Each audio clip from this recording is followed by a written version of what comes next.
ഇത് കണ്ടോ, എൻ്റെ മല്ലിപ്പൂക്കൾ മുട്ടുമുണ്ട്. ഇനിയിപ്പോൾ ഇത് മുട്ടൊക്കെ വിരിഞ്ഞിട്ട് മല്ലിയാകുമോ എന്ന് നോക്കണം.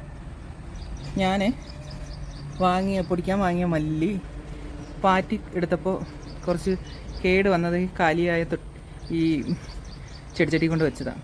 എല്ലാം കാലിയാണ്, എന്നാലും ഇവിടെ ഒന്ന് വെച്ച് നോക്കിയതാണ്. അപ്പോൾ കൊണ്ട് പിടിച്ച് നിൽക്കണു. അതിനെ ഉള്ളപ്പോൾ നട്ടതാ, പൂവും പിടിച്ചു.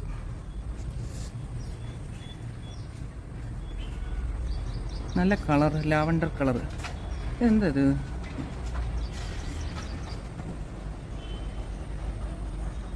ഇതാണ് മല്ലിപ്പൂ. കണ്ടിട്ടുള്ളവരും കാണാത്തവരും ഒക്കെ കണ്ടു. അവർ ചിരിക്കുന്നു, കാറ്റടിച്ച് ചിരിക്കും. ഞാൻ വീഡിയോ എടുത്തതിൻ്റെ സന്തോഷത്തിൽ ചിരിക്കുകയാണോ, അവരെ ഞാൻ ശ്രദ്ധിച്ചു എന്നുള്ള സന്തോഷത്തിൽ ചിരിക്കുകയാണോ? സുന്ദരികളായിട്ട്